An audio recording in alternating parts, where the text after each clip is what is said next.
Hey, this is Kellen from Wizard Tricks, and welcome to the Order. Hope you guys are ready for an awesome episode. We have some really cool things to talk about with the new Wizards Unite stuff. So let's get into it. Let everyone introduce themselves, and then we'll get started. Hey, what's up, guys? I'm Adam the Orr from Adam the Orr. Go check it out.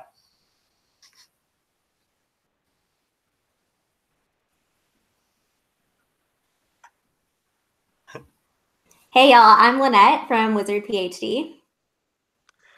What is up, witches and wizards? This is SlytherWin. Awesome. Cool, guys. So today we're going to talk about the Calamity. All right. So I want all your guys' take on what we think this Calamity could be and how it's going to take a role in Wizards Unite. So let's hear it. All right. So I'm actually looking at the website right now, and I'm just going to read over that part. Basically, it says, we call on all witches and wizards to help contain the Calamity or risk the worst of times since you know who.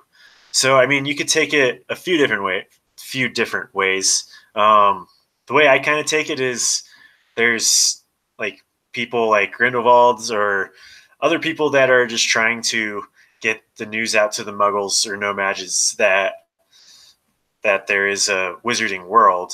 So you could take it that way, or there's also the way that I think it's kind of mentioned in the website a little bit. I don't know exactly where it's at, but you could also take it kind of like the Ingress, and you have the exotic matter in Ingress, and it even says that earlier in the paragraph, and it says chaotic matter. So it could be pretty similar to that, but I just think it's mostly going to be based around trying to follow the statute of secrecy and trying to keep that away from muggles knowing about the wizarding world. Yeah, for sure. So I think that the Calamity is kind of like this overarching label. And so from the website, like what you just read, I think what it suggests is that the time period is it's current day, present day. I think that we might have mentioned that in previous podcasts, but since you know who, so it's past that time, It's kind of funny because like when I read this, I imagine in my mind some like wizard hackers that are trying to like make chaos come out. But like that's like what I imagine of like something like where people are coordinating this and they're trying to make the chaos come out, the world burn, and if it's connected to some sort of ideological idea of we want to, magic people will enslave non-magic people, like that could definitely be a possibility, but I do think it's some sort of group that's coordinated. Yeah, and I've noticed there's a couple very small portions of text here and there throughout the website that gives a lot of authority to the Statute of Secrecy Task Force or the SOS Task Force. So one thing about this Calamity, one thing that I would like to really highlight here is that it's not just something that's going to be a part of the game. It seems to be the focal point of what we are actually going to be engaging in. So I think that's a really exciting key to kind of what we are supposed to be doing as witches and wizards in this SOS task force. Yeah, I mean, for the first time, we have something that we can base the whole game around. I mean, really, it's exciting because this is, as you guys bring up, the SOS task force is something that they put a lot of emphasis on, and the Calamity and with the trailer they put out, it all seems to be rotating around this type of plot. And obviously where they go from here is unknown, but there is at least something we can talk about that makes the main focus. And I think that's what maybe the biggest takeaway from the Calamity is, the fact that there is a main plot line that they're going to be going with, and this is kind of the start of it. Yeah, and I think having the Calamity there, I think that's going to be, like, as you said, our main focal point. I think both of you guys said that, or all of you guys said that. And I think that's going to be what we have to unite against to kind of stop them as this powerful force trying to enslave muggles or even just let them know of it, which could possibly lead to another Salem witch trial-esque event. Yeah, who knows? I mean, that's an interesting theory too. I mean, they could take it where wizards do get exposed, and then there is this rift between Muggles and Wizards, and Wizards have to unite to protect themselves either with force or trying to be diplomatic. That could be the sides that we look at, if there are sides. Yeah, I mean, I don't play Ingress that much, or really, okay, I'll out myself. I don't play Ingress at all, so some of y'all can speak to that a little bit more, but I find it really fascinating to think about. I mean, y'all talked about teams last time, but in terms of factions, so if there's something that's really powerful like magic, or and it's appearing in a chaotic matter, I'm not sure how that exactly plays out, but if there's something so powerful like magic, like thinking about personally, what would you use it for? It might be a broader philosophical question of like what side you might lean on of, are you using magic for some sort of betterment or for the greater good? But that can still be used in corrupted ways. So it might be interesting if there is some sort of like dual side where people are kind of like, there's this tension back and forth, but I'm not sure how that would play out. But for sure, like it would be interesting to see what they do with that. Yeah, for sure. It seems like because they do mention the Calamity and the way that they mention it on the website, it sounds like you're not able to join it technically. So I don't know if there'd be like a follower type side versus like, yeah, you are a part of this mass of people, or if we all truly are on the same team. Yeah, go ahead. Yeah, one thing that I think is really cool about that, I go back and forth, and I think I might be leaning today more towards a non-team basis. It goes back and forth pretty regularly in my mind. But one thing Same here. that I found very, very interesting um, was that very small blip at the bottom of like the main portion on the website that says, "Please note, in the almost entirely impossible instance of a Muggle gaining access to this area, they will be immediately obliviated by the authorization of the Ministry of Magic." So here it seems like the Ministry is a very powerful tool and something that will be likely incorporated a lot into the game of what the Ministry means to the Wizarding world and the Muggle world. No, I definitely agree. And so, like, I don't come at me, but like, there's a possibility that the Ministry could be wrong, you know? So, like, thinking about like why someone might fight for exposing the chaotic matter, like, it's not necessarily this clear cut good or evil. That's like, I also go back and forth. I think that's interesting you said that, because some days I'm like all gung ho about teams, and other days I'm like, I'd be chill if we didn't have teams and we were all like doing stuff together. So, I mean, I totally agree with what you're saying. Yeah, same here. Like a couple days ago, I was like, yeah, we will get the Hogwarts houses. But now today I'm thinking about it like, no, there's no way.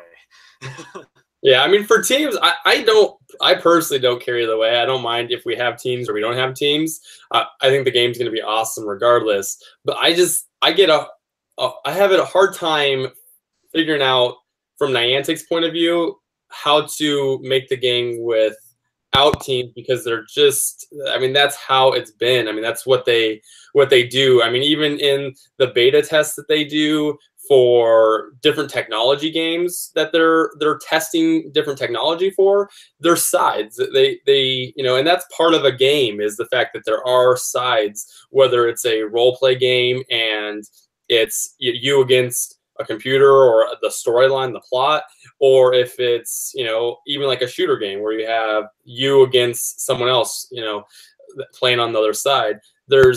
Games just revolve around sides. And if you want to call them teams, that's like one thing, but ultimately, like, maybe they won't have teams, but there's obviously going to be something that we play against. There's going to be some sort of challenge, some sort of obstacle that we have to get around. Maybe it's the plot, or maybe it's another team. So we'll have to see how they choose. And I think that's how we have to look at it. In maybe a perspective that we take, instead of talking about teams, it's like, what are we going to be against? What are going to be the challenges that Niantic is going to put in front of the player? Yeah, that's a pretty interesting point. Because I mean, just talking with you guys over the last couple minutes, it's just like it makes me think that everyone will be against the Calamity. But then when you think back to Ingress and Pokemon Go, like Ingress is definitely team versus team, but Pokemon Go is like you do both. You work together with the raids and doing all that kind of stuff with friendship and whatever. But then you also have your gym battles, which is kind of a minor part for a lot of people. But you still have to kind of battle to have your team in charge of the gym.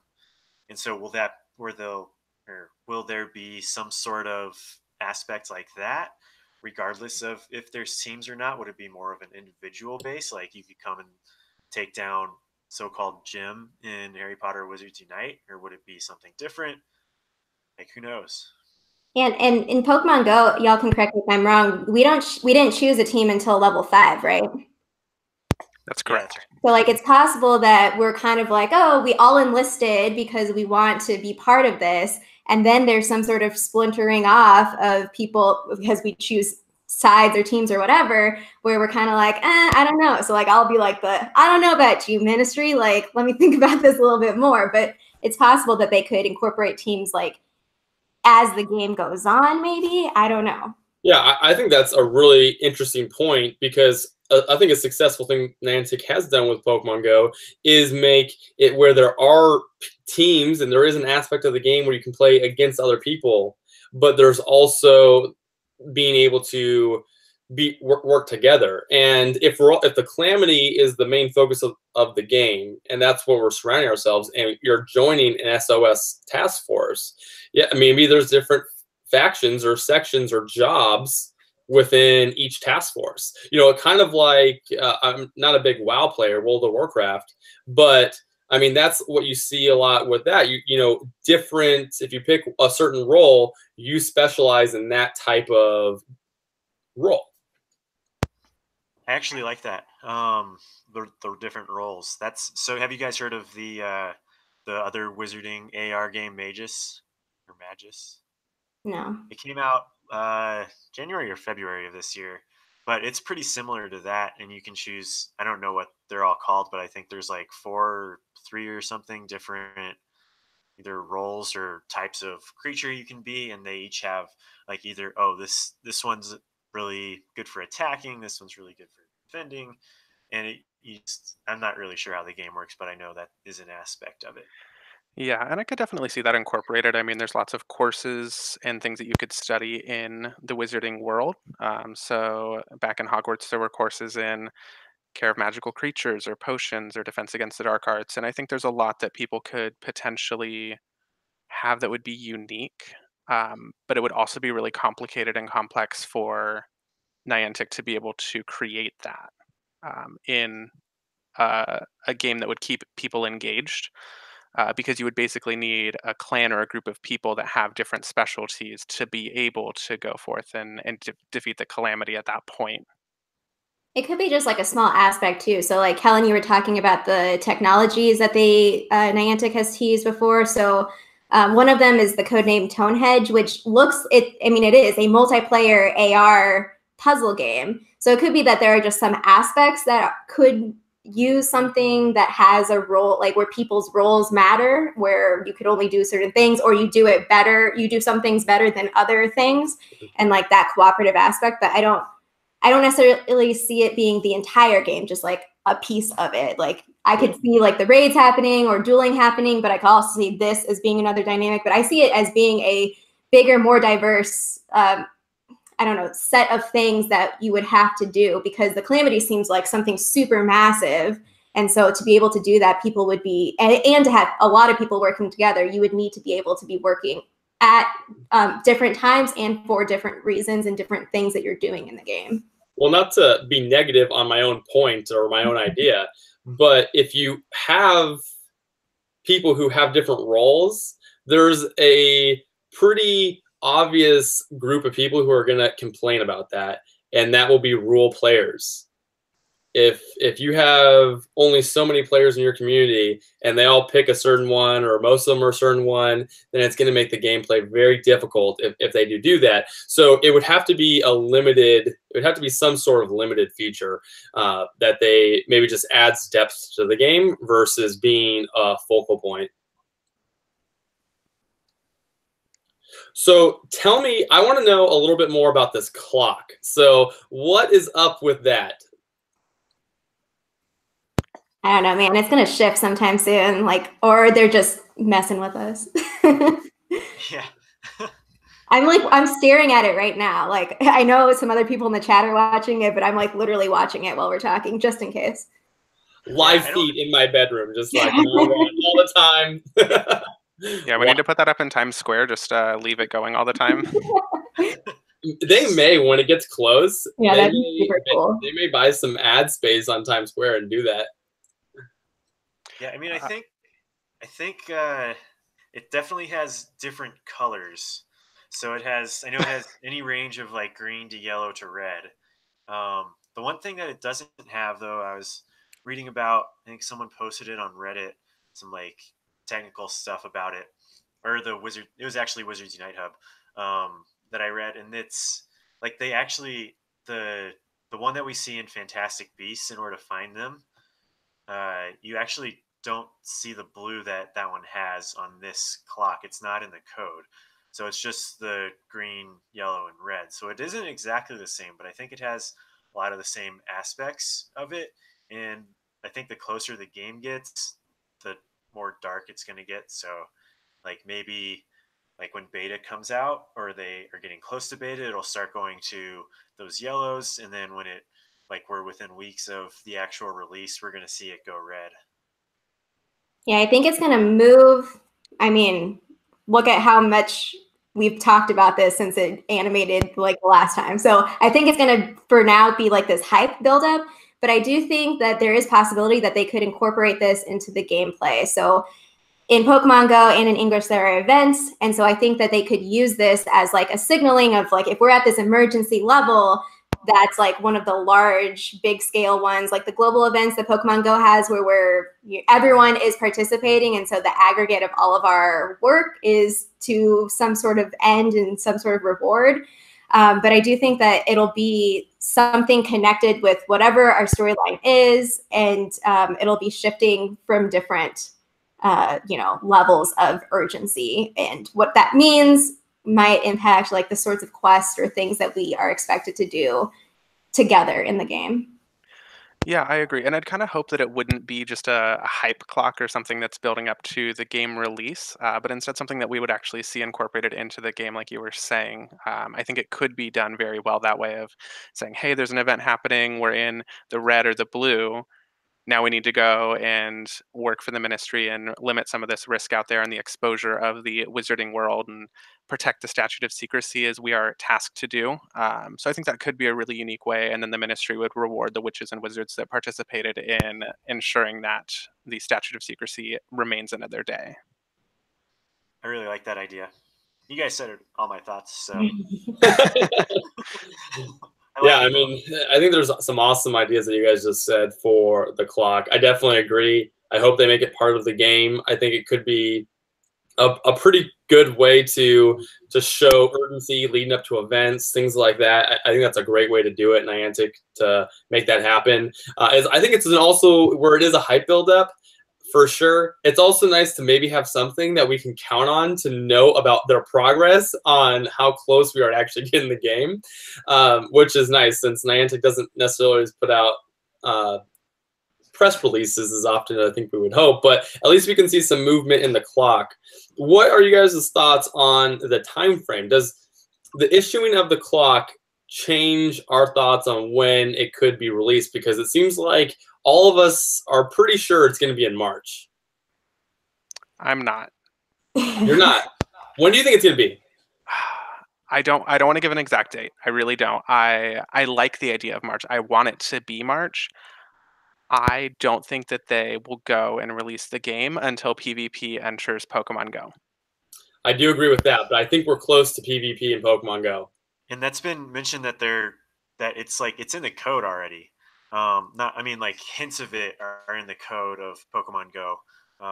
And Butenmuller, who also said that, I don't know how reliable that source is, but she said that Wizards Unite was going to be released in 2018. She also said that PvP should be a quarter 4 update for Pokemon Go. Yeah, which would lead right in. They'd be able to do the testing that they will. I mean, they basically be able to release this multiplayer feature that's very server intensive on the Pokemon Go scale, which is massive, and it'll be perfect to work out all that stuff to perfect it. Right before they have a whole quarter to perfect the technology and find out all the bugs and all that, and then it'll be good to go for their new baby. Yeah, and Niantic has a really unique position now because when they launched Pokemon Go, there was tons of crashes. It was the servers going down all the time, right? Because they had Ingress, which it was popular, but it certainly wasn't as popular as what Pokemon Go became, and they weren't expecting the hype that came out with it. And now that they have that big fan base, they're I mean, sure, it's dwindled off a little bit. There aren't as many people playing as, say, the first few months, but certainly they have a good group that's coming back and still testing out some of these new features and getting engaged in things like the raid system and trading and friend codes and things like that. So I think they have a good chance to be able to test it on the massive scale that they're going to need for Wizards Unite. Totally, I agree. Well, is there anyone? Do you guys want to say anything else about the clock? We're good. I hope to have some more information about it. I've been digging through some of the code that's written on it. When I have more, I'll give some updates. All right, cool. Well, thank you everyone for. Oh, go ahead, Adam. Oh, yeah, I just said I'm looking forward to that, and I also wanted to point out something on the website that just like a little note, no one I've really seen has mentioned it yet, but down on the right side below the clock, it just says, "Remember, a happy Muggle is an oblivious one." Mm-hmm. Yeah, I saw That'd be that a good way to too. sign off. Oh. That is a good sign off. Yeah, that is a good sign off. Actually, I like that. What we should say at the end of it. So, hope you guys enjoyed the episode. Thanks for joining in. We appreciate you guys joining us live, and you can catch some of our other episodes on our channel. So again, thanks guys, and we'll see you guys next time. Yeah, good talking with you. Until next time. Yes. One's ready. Eyes peeled.